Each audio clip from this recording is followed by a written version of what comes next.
La Bible a quelque chose d'assez formidable, c'est que en même temps elle est compliquée et en même temps elle est évidente.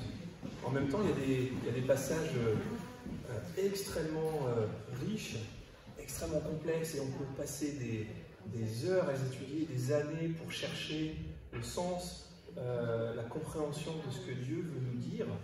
Et puis il y a d'autres passages qui nous paraissent évidents, tellement simples que, en fait, une fois qu'on les a lus, on se dit, bon ben, voilà, j'ai compris ce que Dieu veut nous dire.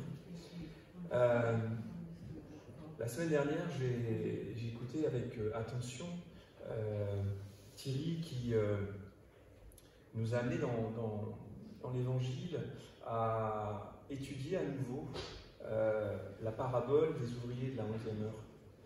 C'est-à-dire, en fait, dans les horaires aujourd'hui, l'équipe des gars qui déboulent à 16h, 4h l'après-midi, quand tout est fait, qui viennent travailler, et puis qui ont le même salaire que les autres.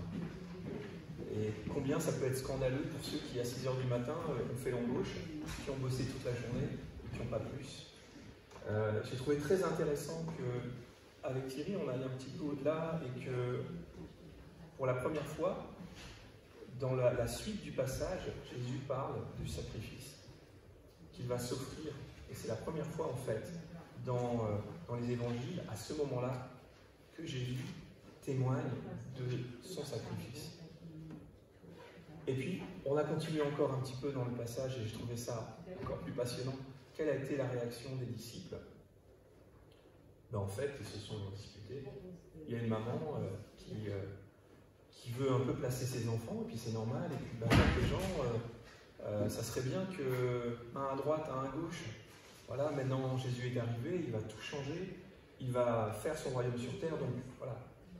Nous, on était là depuis le début. Quel décalage entre ce que Jésus est en train de présenter et ce qu'ils en comprennent. Et puis après, Jésus qui leur explique qu'effectivement, ils vont partager. En fait, Jacques et Jean, un sera exécuté et restera fidèle à Jésus, l'autre sera exilé. Et puis à droite et à gauche, en fait, il y aura deux brigands qui seront crucifiés. L'un qui prendra une décision, l'autre aussi, une pour Jésus et un qui restera à s'opposer. Et j'aimerais partager un autre passage dans l'Évangile, comme celui des ouvriers de la 11e heure, qui paraît tellement évident. En fait, on démarre et puis on dit, bon, ok, ça va, je connais ce passage, très bien. Voilà ce qui se passe, voilà la fin, voilà ce qu'il faut en retenir. Et puis peut-être qu'aujourd'hui, on pourrait le relire ensemble et puis le lire peut-être d'une façon un peu différente. Ce passage, il se trouve dans Matthieu. Et donc, je vous invite à ouvrir vos Bibles, Matthieu, chapitre 14. Et nous lirons les versets 22 à 32. Donc, dans Matthieu, chapitre 14, versets 22 à 32. Jésus marche sur l'eau. Aussitôt après, Jésus obligea les disciples à monter dans la barque et à le précéder sur l'autre rive, pendant qu'il renverrait la foule. Quand il l'eut renvoyé, il monta sur la montagne pour prier à l'écart. Et le soir venu, il était là, seul. La barque se trouvait déjà au milieu du lac, battue par les vagues, car le vent était contraire. À la fin de la nuit, Jésus alla vers eux en marchant sur le lac. Quand les disciples le virent marcher sur le lac, ils furent affolés, et ils dirent « C'est un fantôme ». Et dans leur frayeur, ils poussèrent des cris. Jésus leur dit aussitôt « Rassurez-vous, c'est moi, n'ayez pas peur ». Pierre lui répondit « Seigneur, si c'est toi, ordonne-moi d'aller vers toi sur l'eau ». Jésus lui dit « Viens, Pierre ». Et Pierre sortit de la barque et il marcha sur l'eau pour aller vers Jésus. Mais, voyant que le vent était fort, il eut peur. Et comme il commençait à s'enfoncer, il s'écria « Seigneur, sauve-moi » Aussitôt, Jésus tendit la main, l'empoigna et lui dit « Homme de peu de foi, pourquoi as-tu douté » Ils montèrent dans la barque et le vent tomba. ceux qui étaient dans la barque vinrent se prosterner devant Jésus en disant « Tu es vraiment le Fils de Dieu ». Dans un premier temps, je voudrais un peu poser le contexte. Nous sommes sur le lac de Galilée. Alors, je vous ai déjà dit, hein, j'ai eu la chance, j'ai eu le privilège d'aller en Israël. C'est un pays extraordinaire. Et de rentrer dans des villes où en fait on voit le panneau Bethléem, ça existe, c'est vrai. Quand on l'a lu tellement souvent dans sa Bible, de voir le lac de Galilée, c'est quelque chose d'assez exceptionnel. Et ce lac, c'est particulier parce qu'en fait il est sous le niveau de la mer, de 225 mètres au-dessous du niveau de la mer. C'est une petite mer intérieure en fait, 20 km sur 10. Donc vraiment un tout petit lac. Mais en même temps, en plein milieu du lac, on atteint une profondeur de 45 mètres. Et puis, il y a des montagnes autour. Et en fait, en fonction des vents, quand le vent s'engouffre, il rentre dans la vallée depuis les montagnes alentours et ça devient des vraies tempêtes, des véritables tempêtes. Ces vents violents peuvent déchaîner la mer à ce moment-là. Il peut y avoir des vagues de 6 mètres de hauteur. Je ne suis pas du tout à l'aise sur l'eau. Ça doit être quelque chose à vivre. Ça, c'est le contexte, le lac de Galilée. Ensuite, les personnes dans la barque.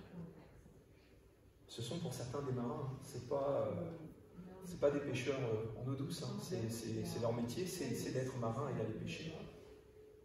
Et ils ont obéi à Jésus. Jésus leur a dit, allez, montez sur la barque, allez de l'autre côté. Et là, ils sont confrontés à une terrible tempête.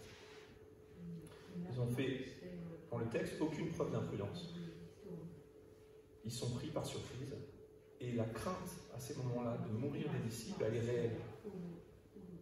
Ce n'est pas infondé, ils sont en péril. Leur vie est en danger. Alors, une fois qu'on lit ce texte, on peut l'interpréter assez rapidement. Ma perception de l'apôtre Pierre, hein, c'est un homme impétueux, il est impulsif. Et puis, il est régulièrement décevant quand même. Face à ses erreurs, il réagit comme ça. Donc Jésus l'appelle, suis-moi, il est là. Ok. Puis ensuite, Jésus dit, je vais mourir. Non, tu ne vas pas mourir. Si, je dois donner ma vie. Non. Et il est repris par Jésus. Et puis, quand Jésus est dans le jardin de Gethsémanée, là, Jésus se rend, il va être emprisonné, et là, Pierre se lève, coupe l'oreille du soldat, et c'est Jésus qui intervient. Je serai là, je ne t'abandonnerai jamais. Je ne t'abandonnerai jamais. Quelques heures plus tard, 3 fois, il renie et il se sauve. Alors c'est vrai que, bon, quand on regarde un petit peu la vie de Pierre, à ce moment-là, on se dit, homme de peu de foi. Tu t'es encore emballé, tu es encore parti devant, et puis, voilà, tu as encore échoué, à nouveau. Comment est-ce que ça fait que tu ne comprennes pas, en fait, ce que Jésus t'enseigne?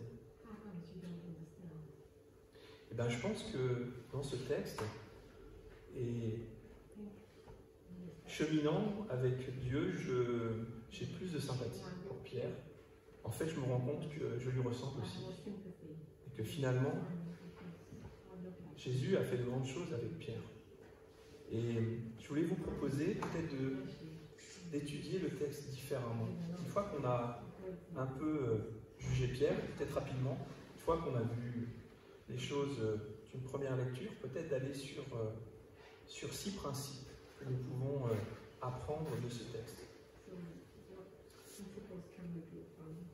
Le premier, dans notre marche avec Jésus, discerner entre la foi et la folie. Reprenons le passage. Pierre et les disciples voient une ombre qui marche au loin sur les eaux.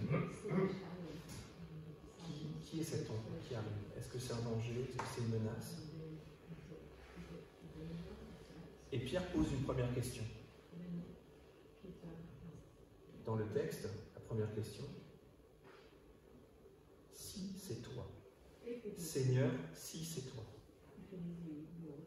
En fait, derrière ma première lecture d'un homme impulsif, d'abord il va vérifier. fait, c'est pas si impulsif que ça. D'abord, il demande.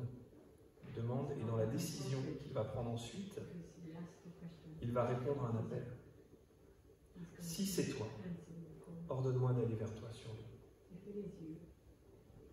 Dans les différents commentaires, il n'est pas vérifié que Pierre est en train de tester Jésus, mais plutôt de vérifier qu'il l'appelle.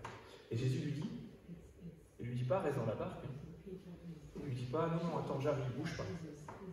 Il lui dit viens. La foi, c'est pas une histoire de sport extrême, c'est pas une histoire de défi. Et je pense que ce texte nous rappelle que avant de sortir de la barque, avant de s'engager, avant de répondre à un appel, encore faut-il vérifier que nous sommes appelés. Encore faut-il s'assurer que Jésus est d'accord avec ce que l'on veut faire pour lui. Si c'est toi, ordonne. Donc le premier principe, discerner entre la foi et peut-être quelque chose qui serait notre propre volonté. Deuxième principe, sortir de la barque.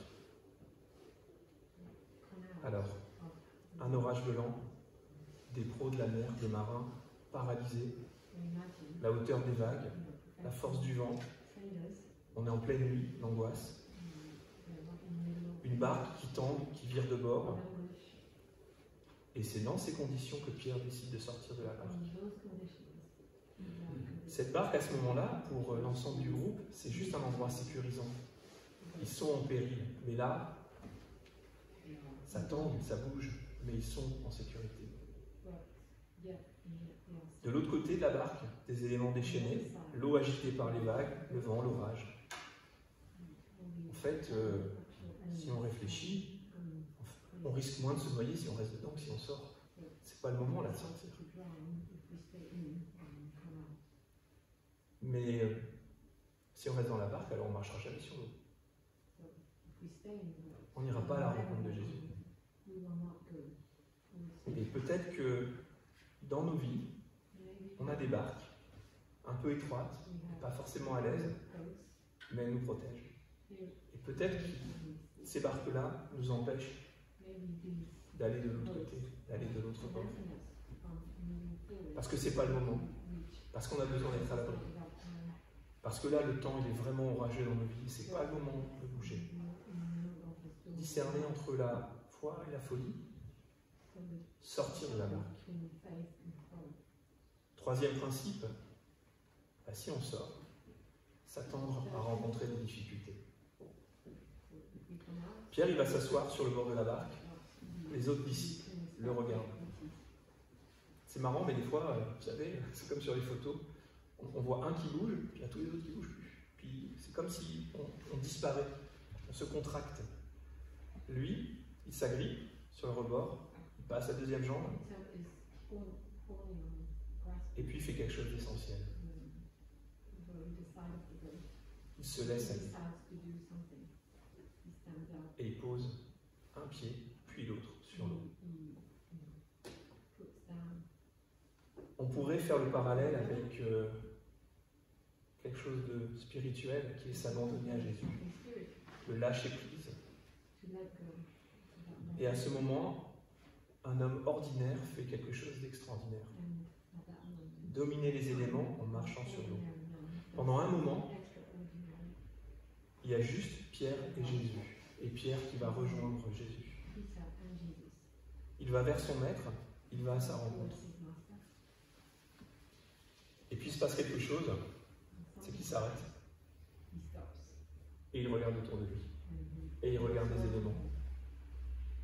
Et puis, peut-être qu'il se demande ce qu'il est en train de faire. En fait, il est en plein milieu d'une tempête, il est en dehors de la barque, il est sur l'eau. Et il est terrifié. Et pourtant, quand on regarde le texte, rien n'a changé entre le moment où il sort de la barque et il marche sur l'eau et le moment où il a peur.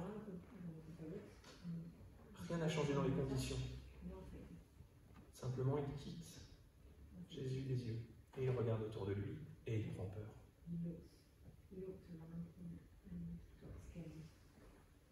Je ne sais sais pas quel est le chemin que vous avez avec Dieu.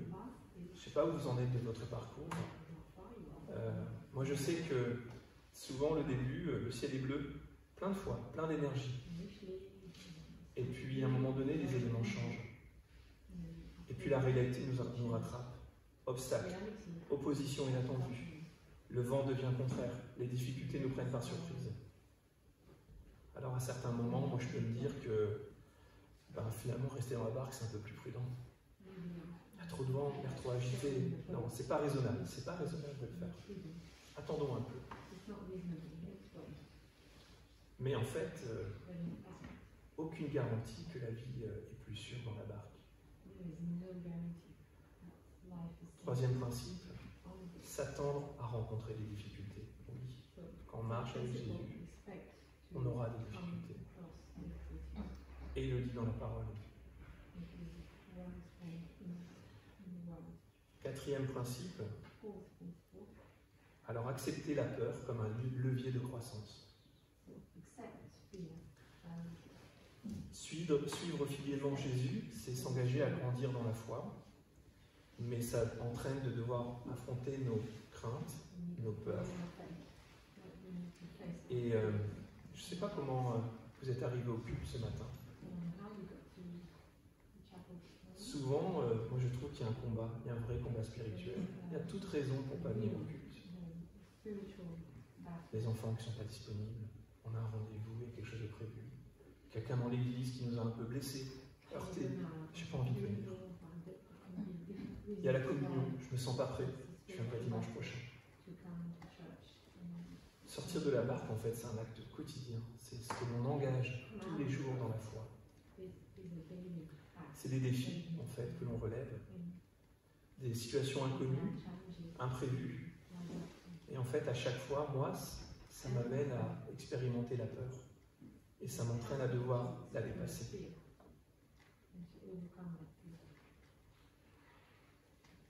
En étudiant ce texte, je pensais, vous savez, chacun des parents que nous sommes, on a vu nos enfants commencer à marcher. C'est un moment passionnant. Parce qu'en fait, à un moment donné, nos petits, ils commencent à avoir des ressorts sur les jambes. Ils commencent à se lever. Et puis ils s'attrapent, ils s'agrippent. Et puis on les guide. Tu viens? Puis on tend la main. Mais c'est pas nous qui faisons lâcher la table à laquelle l'enfant s'agrippe. C'est l'enfant. Et puis on le guide. Il marche. Combien de temps? Un pas, deux pas. Tombe. Relève-toi. Relève-toi. Allez. Cette expérience-là, tu l'as réussi. Et chaque fois que je franchis ce pas de foi avec Dieu, j'apprends un peu plus à lui faire confiance. La crainte, elle reste présente. On voit bien les disciples. On voit Jésus dans le jardin de Gethsémane. Il est paralysé par la peur. Il a du sang qui coule de son front. Et on pense que c'est les ruptures d'anévrisme, le stress, l'angoisse. Demande à Dieu d'intervenir. Mais il lui dit, ta volonté et pas la mienne. Donc, dans notre parcours avec Dieu, ne soyons pas gênés d'avoir peur. Ne soyons pas gênés de le partager entre nous. Parce que cette crainte, c'est aussi ce qui nous aide à grandir. C'est un levier de croissance. Et on peut aussi décider de rester dans la barque. Et puis la voix qui m'appelle, en fait, elle devient de plus en plus lointaine. Et parfois, on peut prendre le risque même de plus l'entendre.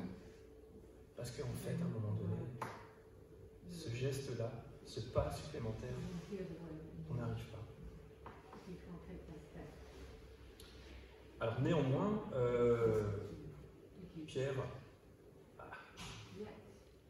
il s'est enfoncé dans l'eau quand même. Il a fait quelques pas, mais il a pris peur. Alors est-ce qu'il a échoué? Dans un sens, oui. Sa foi n'était pas assez grande. Mais il y a quand même 11 discrets là, dans la barque. On ne les voit pas, on ne les entend pas, ils bougent pas. Et eux, par rapport à l'échec, qu'est-ce qu'on peut en dire? Qu'en est-il de leur foi? Nelson Mandela, qui a passé 27 ans en prison, disait « Je ne perds jamais, soit je gagne, soit j'apprends ». Je ne pense pas que c'était quelqu'un de chrétien. La particularité, c'est que nous, avec Dieu, c'est lui qui a gagné. Et à chaque fois, on apprend. Jésus appelle Pierre, excusez-moi. Puis, il le sauve, puis il le relève. Dans ce texte, c'est ça qu'on voit. Il s'enfonce, il le sauve, et il le relève. Et puis, en fait, il lui indique quelque chose. C'est pas agréable à entendre. Homme de petite foi. Il ne lui parle pas devant les disciples, il ne le ramène pas dans la barque pour le reprendre, et puis devant tout le monde, lui dire ça va pas, regardez comment il a mal géré. C'est entre eux deux. Dans homme de petite foi, il y a petite, mais il y a foi. Alors soit on voit qu'elle est petite, soit on voit qu'il a la foi, et qu'elle a matière à se développer.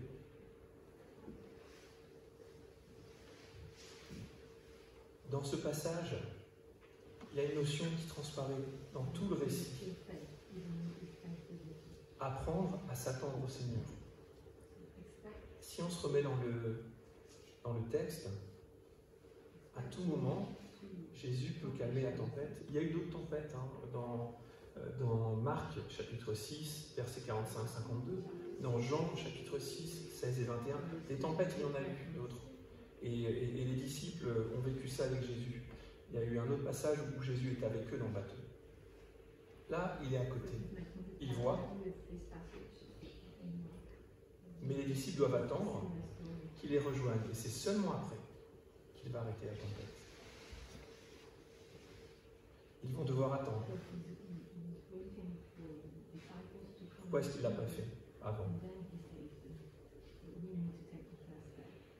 Et là, c'est la partie la plus compliquée du partage que j'ai avec vous, parce que c'est aussi ce que moi j'apprends, et ce que j'apprends en ce moment. On peut voir la main du Seigneur agir puissamment dans nos vies. Et c'est ce que j'ai vu il n'y a pas très longtemps dans ma vie. Et tout s'est arrêté.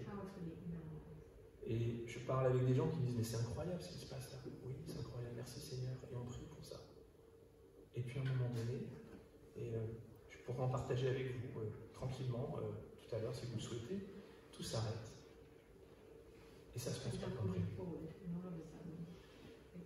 C'était tellement idéal, ça avançait parfaitement, merci Seigneur. Et ça s'arrête.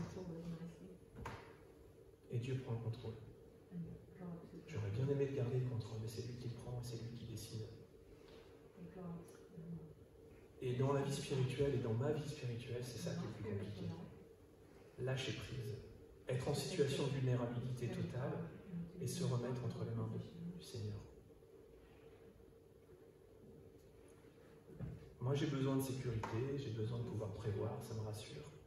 Et Dieu régulièrement m'apprend que non, c'est lui qui décide. Je veux lui obéir, alors il prend la main. Et il m'emmène, pas forcément là où je veux aller. Il y a quelque chose d'important dans ce passage, et c'est comme cela que j'aimerais clore ce moment avec vous. Où se trouve Jésus dans ce passage? Pas dans la barque, en dehors. Et qu'est-ce qui pousse Pierre à vouloir le rejoindre? Est-ce que c'est justement parce qu'il n'est pas dans la barque? Je pense que cette invitation, elle est d'actualité pour chacun de nous. Et en tant qu'Église, je pense que nous devons garder en tête que les uns les autres, de temps en temps, on va peut-être avoir un genou à terre, peut-être on va tomber. Attention à ne pas se juger, attention à ne pas se rejeter, mais à s'encourager. Parce que chacun de nous, on va avancer au rythme que Dieu va nous impulser dans nos vies. Rappelons-nous que avec Dieu, on ne perd jamais, mais on apprend toujours. Et que les uns les autres, on apprend. Et je pense que dans la communion fraternelle, il faut vraiment qu'on garde en tête cela. Gardons cette image de Pierre qui part. Et pourquoi tu pars? Il arrive. Pourquoi tu pars le rejoindre? Pourquoi tu prends peur? Il est parti. Et il a cheminé et il a appris quelque chose.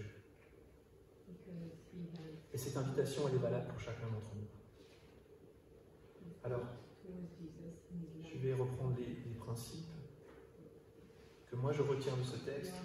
Premier, discernons les actes de foi de ceux qui ne le sont pas, de notre propre volonté et de celle de Dieu. Deuxième, osons sortir de la barque. Troisième, attention, quand on sort de la barque, on va rencontrer des difficultés. Mais on n'est pas seul. Soyons prêts à les affronter et apprenons à les affronter ensemble. Acceptons la peur. C'est ce qui nous fait grandir. Et changeons notre regard que l'on a chacun sur l'échec. Et finalement, le principal, apprenons à s'attendre au Seigneur et à lui faire confiance. Dans Jean, chapitre 16, des versets 32 à 33, Jésus va quitter ses disciples et c'est les derniers mots qu'il va donner à ses disciples. Et je crois qu'il les donne, au-delà de ses disciples, il nous les donne aussi à nous. Voici, l'heure vient, et elle est déjà venue, où vous serez dispersés, chacun de son côté, et où vous me laisserez seul. Mais je ne suis pas seul, car le Père est avec moi.